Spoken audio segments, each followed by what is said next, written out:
Before we begin, don't forget to follow me on Twitter at Dolynny TV and on Instagram at Tyson Dolynny. You guys want to make sure you see what's going on behind the scenes here on Dolynny TV. That's where to find it. Let's get going.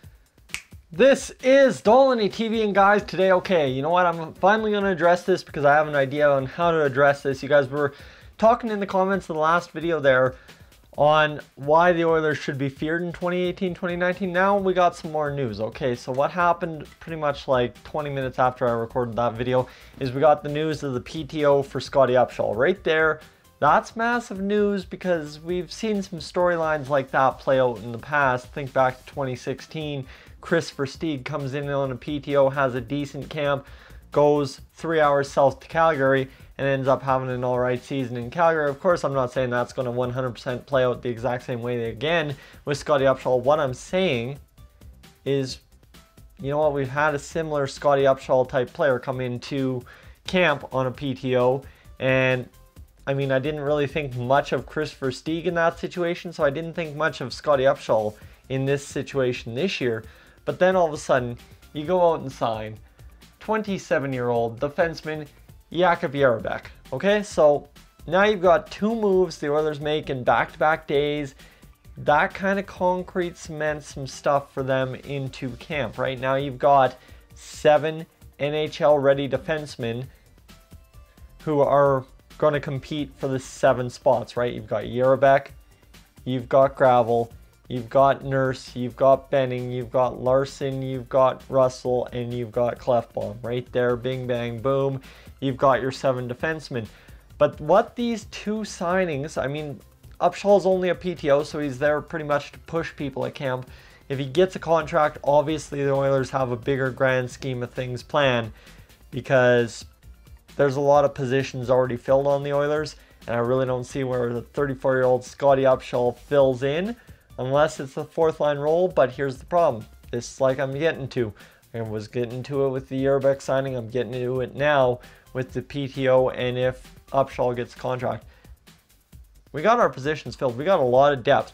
And you've seen my posts, my videos have been all about getting the young guys in the system, right? All the young guys we have some playing time because it's their time to shine is kind of what I'm saying. Given the core the Oilers have this year that is going to compete for a playoff spot, now it's time that the big guys do their job. Young guys come in and start showing what they're capable of and getting things progressed along to a Stanley Cup playoffs berth. But you don't believe me.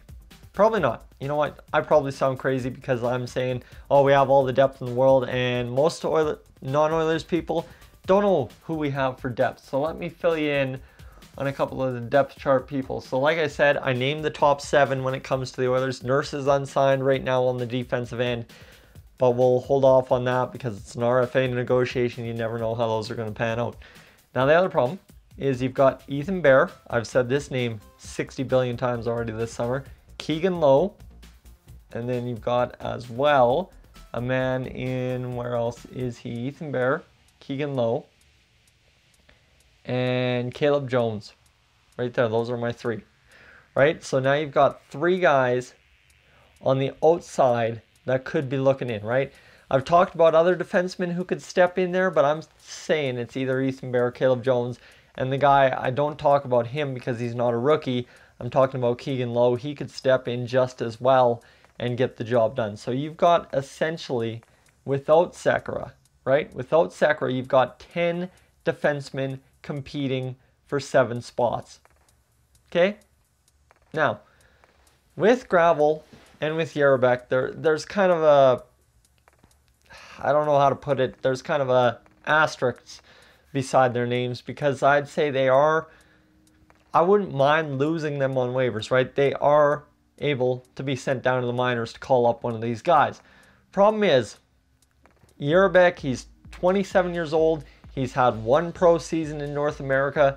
Other than that, it's all been across in the Czech Republic and whatnot in Europe. So why would he, if he gets sent to the minors game 2, 3, 4 of the season, stay in North America, right? He was on the Stanley Cup winning Washington Capitals this year, played 2 playoff games, played 11 games for them after the deadline, right?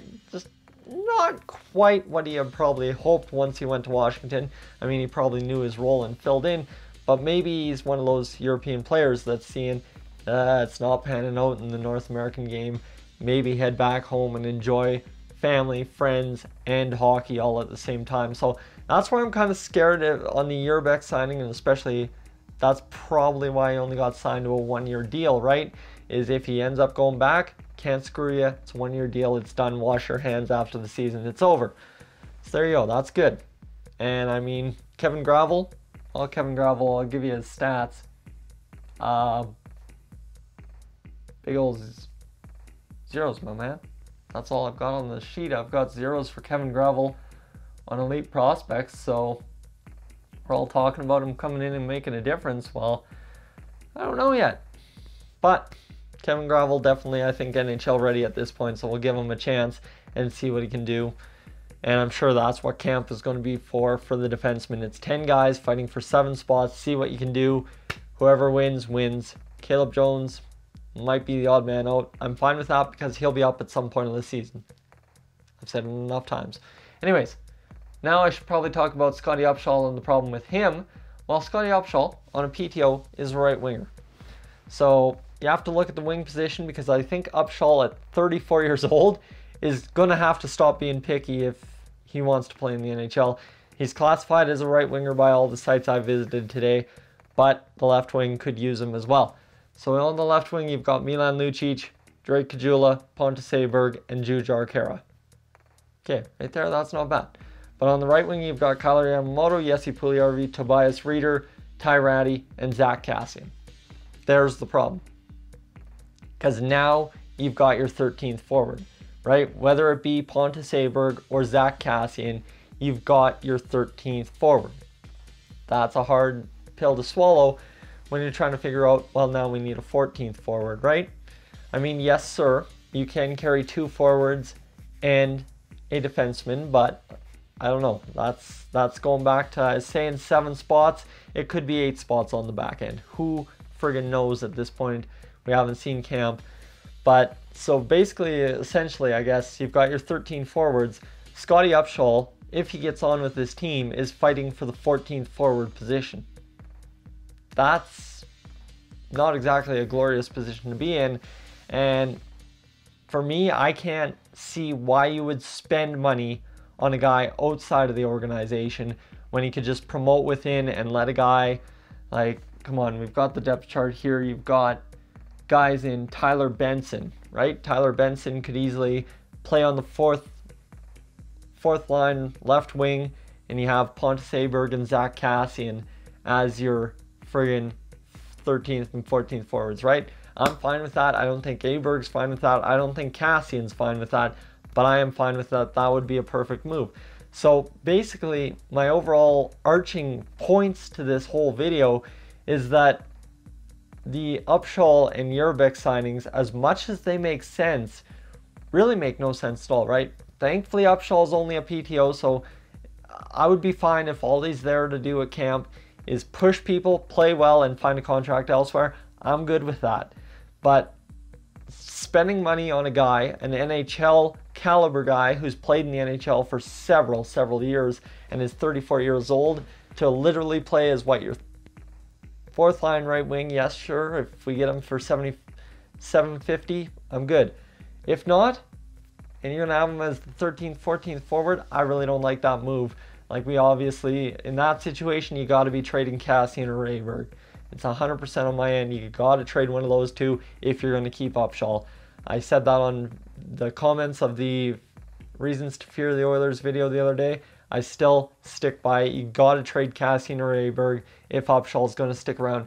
Jerabek, like I said, I logicked it out to you in this video. Obviously, you can send down Gravel or Jerabek, and kind of makes everything all right, right? So it kind of sorts itself out. And like I said, we didn't even have to touch the centers in this video. It's all about the wingers and the defensemen. And at the same time, I kind of gave you guys the what if. What if Darnell Nurse doesn't sign by the start of the season? That impacts the Oilers' defensive core, doesn't it? You've got now Sekera, who's an offensive punch, and Nurse, who's a big offensive punch, or the lineup to start the season. Just breathe, Oilers fans. That's a scary scenario to think about. So we won't even touch on that. Once we get closer to camp and Darnell Nurse isn't signed, we'll worry about it. But guys, thank you so much for tuning in to today's episode, talking all about the Oilers' depth for the 2018-2019 season and what these signings mean to them. As always, guys, I'm Tyson. This is Dolynny TV. I will catch you guys in the next one.